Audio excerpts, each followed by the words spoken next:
안녕하세요. 자, 오늘은 윤선도의 견회효라는 연시조에 대해서 공부를 해보겠습니다. 선생님이 이 윤선도 작품은 벌써 세 번째인데요. 오우가 배웠고요. 만흥 배웠고요. 오늘은 견회효. 윤선도 도장 깨기 한다고 그랬잖아요. 그죠? 그만큼 조선 최고의 시인입니다. 윤선도 정말 중요한 시인이고요. 자, 이 견회효라는 시는요. 이 윤선도가 굉장히 젊었을 때, 30살에 윤선도가 썼다 이렇게 보시면 될 것 같아요. 이 윤선도라는 시인은 이 거의 반평생을 유배를 가셨던 프로 유배로입니다. 굉장히 유배를 자주 가셨는데 이 젊은 시절에도 되게 막 그 열정이 넘치셨던 것 같아요. 막 성균관 유생일 때 상소를 쓰게 됩니다. 막 누구누구 잘못했다. 이 사람들 간신배다. 막 이렇게 상소를 올리는 바람에 유배를 가게 돼요. 그때 지은 유배 시가가 바로 견회요라고 생각을 하시면 되겠습니다. 견회요라는 제목은요, 이 회가 회포라는 말 들어보셨죠? 회포, 어떤 씨름, 회포, 이런 걸 의미하고요. 유배지에서, 그죠? 얼마나 씨름이 많았겠어요? 이 견자라는 거는 그것을 이제 풀다라는 뜻입니다. 그래서 아무래도 유배지에서 이 씨름이나 어떤 회포를 노래로서, 요라는 거는 노래란 뜻이에요. 노래로서, 바로 이 시로서 좀 풀어보려고, 해소해보려고 자기 마음을 달래려고 했던 그런 노래다. 이렇게 봐주시면 될 것 같아요. 자, 시가 5연으로 이어져 있습니다. 5연으로 이루어져 있고요. 유배시가이면서 연시조라고 보시면 되겠죠? 자, 일수 먼저 볼게요. 일수. 자, 슬프거나 즐거우나 옳다나 외다나 내 몸에 해올 일만 닦고 닦을 뿐이언정 그 밖에 연함은 일이야 분별할 줄이 이시랴 라고 했어요. 자, 어떻게 해석이 좀 되십니까? 자, 일단 화자가 등장을 하는 거 보이시죠? 자, 이 1년에서는요, 화자의 어떤 성격을 알 수 있는, 아주, 우리가 너무 고두면 부러진다고 하잖아요. 아주 강직한 그런 성품이 드러나는 첫 번째 연이라고 보시면 될 것 같아요. 자, 첫 번째, 일행 보시면은, 자, 슬프거나 즐거우나, 뭐 슬플 때나 즐거울 때나, 또 누군가가 옳다고 하나 외다. 외다라는 거는 그르다라는 뜻이겠죠? 그르다. 저거 아니야. 누군가가 저게 맞고 저게 틀려 이렇게 얘기를 하나 나는 신경 쓰지 않는다라는 얘기요. 이거 신경 쓰지 않고요. 자, 내가 할 일은 바로 내가 해야 되는 일만 닦고 닦을 뿐이언정이라고 했어요. 여기서 내 몸에 해야 할 일은 바로 신하로서의 우국 충정을 의미합니다. 슬플 때나 즐거울 때나 누가 옳다고 그르다고 뭐 시시비비를 가리든지 말든지 나는 내가 해야 할 일, 바로 우국충정의 길만 닦고 닦을 뿐이다 라고 이야기를 했어요. 바로 아주 강직한 신념이 드러나는 부분입니다. 누가 뭐라고 하든, 그지? 임금에 대한 어떤 충성, 그리고 나라를 위한 그런 나의 마음, 이런 것만 닦고 닦을 뿐이다라는 얘기예요. 그 밖에 연함은 일, 그 밖에 연함은 일, 이렇게 표시를 해볼게요. 우국충정 그 밖의 일이라고 보시면 됩니다. 이 나라를 걱정하는 일 그 밖의 일. 어떤 이 외부의 압력이라든지 누군가가 옳다고 그르다고 이야기하는 것들 있죠? 어떤 시비. 이런 것들. 마이너스죠. 그죠? 부정적인 시어죠. 그 밖에 다른 외부적인 그런 요인들은 내가 분별할 줄이 이시랴라고 했어요. 요거 설입니다. 분별할 줄이 있겠느냐? 이 얘기는 의역을 하자면은 신경 쓰지 않겠다. 그 밖에 다른 일은 근심하지 않겠다. 내가 신경 쓸 바가 아니다. 이런 얘기입니다. 분별할 줄이 이시랴. 자, 그래서 일수를 읽었는데요. 얼마나, 그죠? 왜 유배를 갔는지 알 수 있지 않아요? 너무나 강직했기 때문에 내가 옳다고 생각하는, 내가 해야 되는 일만 아주 열심히 하신 거예요. 그러기 때문에 이제, 눈밖에 나면 이제 유배를 가기도 하고 그러는 거죠. 자, 그래서 강직한 삶에 대한 다짐이 드러나는 첫 번째 수였습니다. 자, 그래가지고요. 너무 강직한 나머지 저쪽 북쪽 함경북도인가? 그쪽으로 이제 유배를 가게 돼요. 자, 이수 보시겠습니다. 자, 내일이 망령된 줄을 내라 하여 모를 것인가? 이 마음이 어리석기도 누구? 님을 위한 탓이로세. 아무가 아무리 일러도 님이 생각하여 보소서. 자, 여기 시적 대상 나와 있죠? 바로 임금입니다. 임금.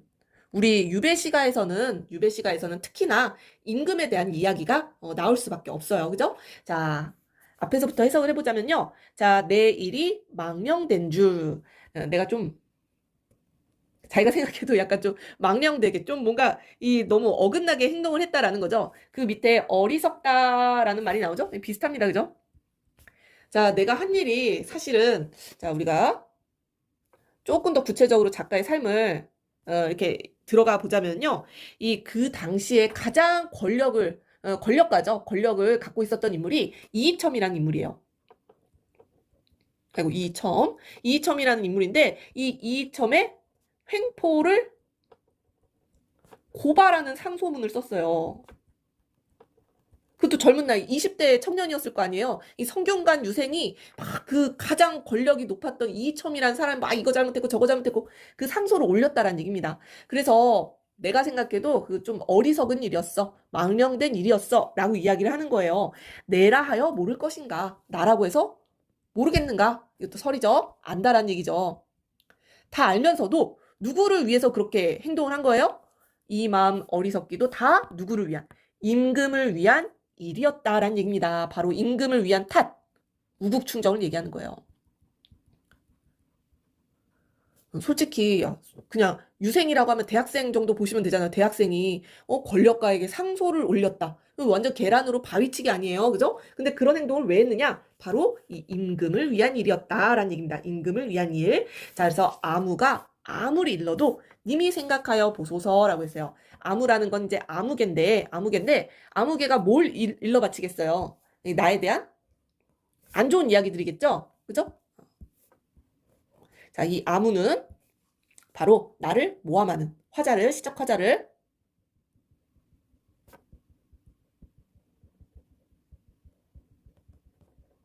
나를 모함하는 사람들을 의미한다라고 보실 수가 있겠습니다. 자, 그래서 아무개가 아무리 나를 막 모함하고 막 제 윤선도 이상하네요. 막 이렇게 이야기를 해도 이미 생각하여 보소서. 임금께서 잘 생각해 봐주십시오. 라는 이야기입니다. 자, 두 번째는 뭐예요?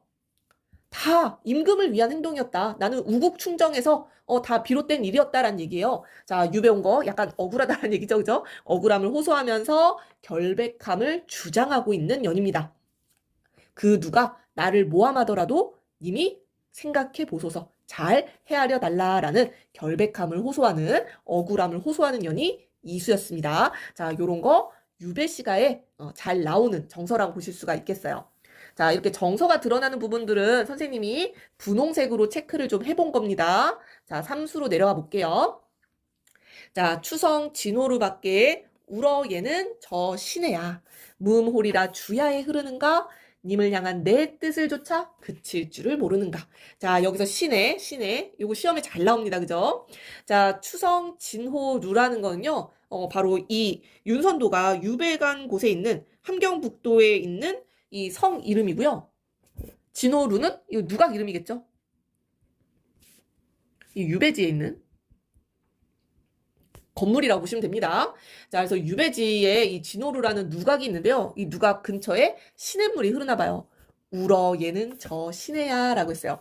자, 시냇물이 울면서 얘다라는 거는 지나가다라는 뜻입니다. 자, 울며 지나간다. 시내가 울며 지나간다. 자, 여기에서 우리 바로 눈치채셔야 되겠죠? 뭐예요?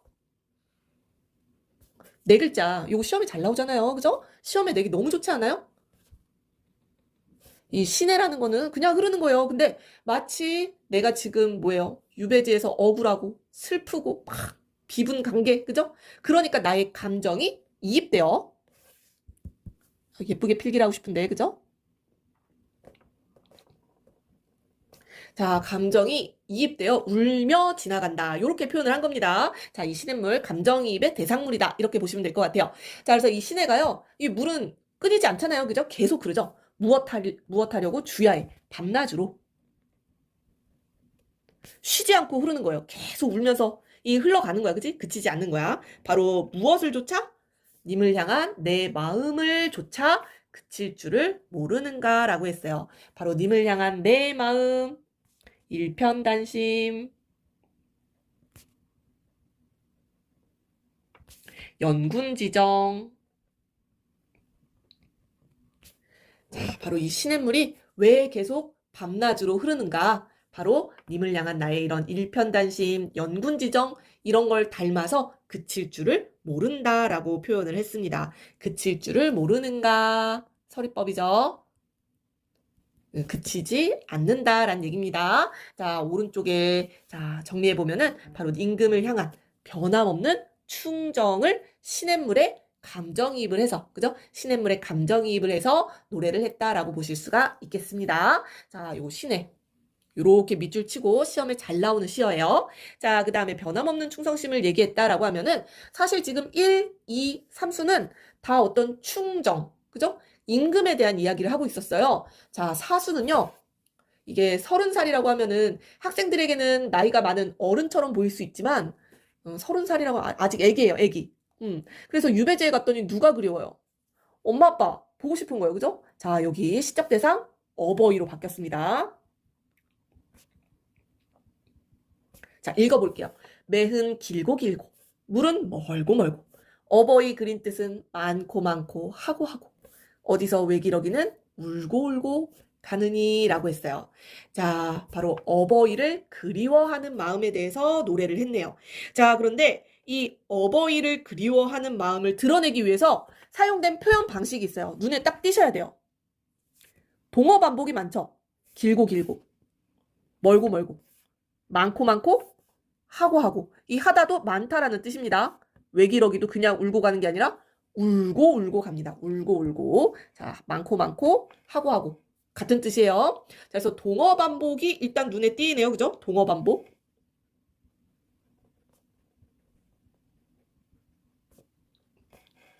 자, 매는 길고 길고. 매는 산이에요, 산. 산이 저 멀리 길게 길게 길게. 이 흐르는 물도 저 멀리 멀리 멀리. 자, 선생님이 여러분들 머릿속에다가 이미지로 한번 넣어보라고 어버입니다. 저 멀리. 자, 이 산이 길고 길고 길고 길고 길고 길고 물이 저 멀리 멀리 멀리 멀리 멀리 멀리. 자, 이 동어 반복이 주는 느낌이 어떠세요? 일단 운율도 있지만 산이 길고 이거보다 길고 길고 더 멀게 느껴지지 않아요? 이 부모님과 이 나의 거리가 굉장히 멀게 느껴진다는 얘기예요. 그래서 이 운율도 있지만 어떤 심리적인 거리감을 강조하는 효과가 있습니다. 맞나요? 운율 그리고 심리적인 어떤 거리감을 강조하는 효과가 있어요. 여기에서 매랑 산은 산이랑 물은 바로 부모와 나 사이에 가로막혀 있는 장애물의 역할을 하고 있는 겁니다. 이 산과 물은 나와 부모 사이를 가로막고 있는 이 화자와 어버이 사이의 장애물이라고 보시면 될 것 같아요. 자, 그래서 화자의 심정 강조하기 위해 동어 반복을 사용했다라고 보시면 되겠고, 자, 여기 화자의 정서 나와 있죠? 어버이를 그리워하는 마음입니다. 많고 많고 하고 하고, 그죠? 정서 강조하고 있어요. 아이고.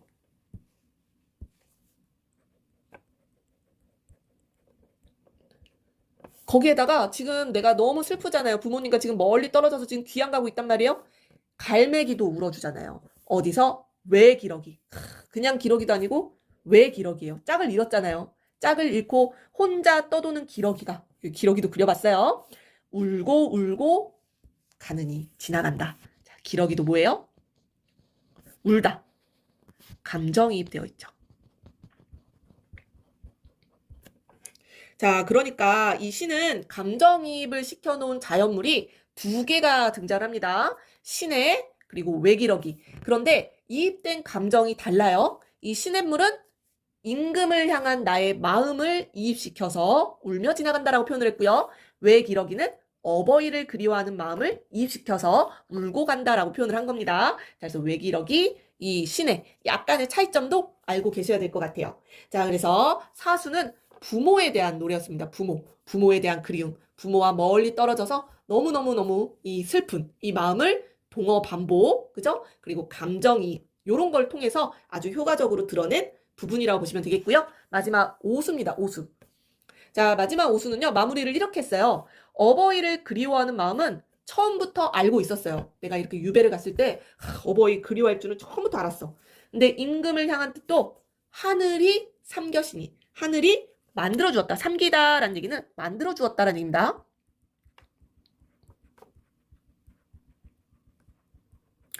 하늘이 바로 임금과 나의 관계도 하늘이 맺어준 운명이다라는 얘기예요. 맞나요? 이 운명에 의한 관계입니다. 자, 그래서 진실로 임금을 잊으면 그것이 불효인가 여기노라 라고 했어요. 자, 마지막 부분 뭐예요? 임금과 임금에 대한 어떤 부모에 대한 효, 일치시키고 있는 거죠. 충효를 일치시키고 있는 겁니다. 그래서 임금을 잊으면 그것이 바로 부모에게 불효하는 것과 같다라고 표현을 했지요.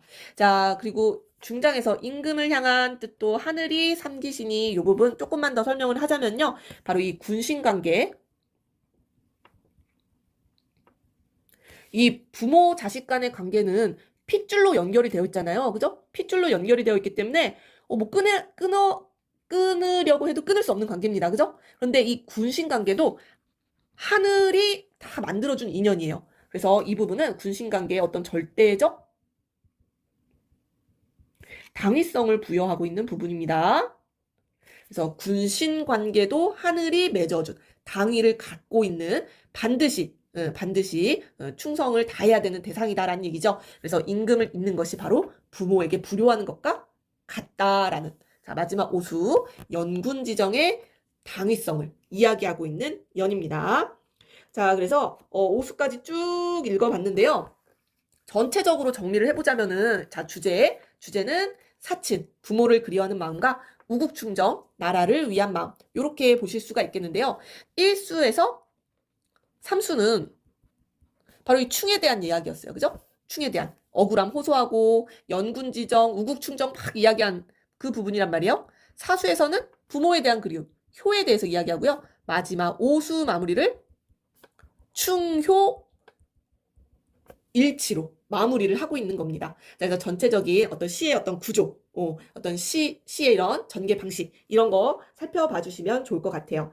자, 그래서 오늘 윤선도가 젊은 시절 유배를 가면서 지었던 노래 견회요에 대해서 공부를 해봤습니다. 자, 오늘 윤선도 도장 깨기 여기까지 해보고요. 어부사시사는 윤선도의 노래긴 한데 굉장히 길거든요. 그래서 그거는 전문보다는 아무래도 모의고사나 수능특강, 연계교재에 실렸던 부분들 위주로 한번 살펴보면 좋을 것 같아요. 다음 시간에 또 좋은 작품 가지고 고전시가 해석해 보도록 하겠습니다. 자, 오늘 여기까지 할게요.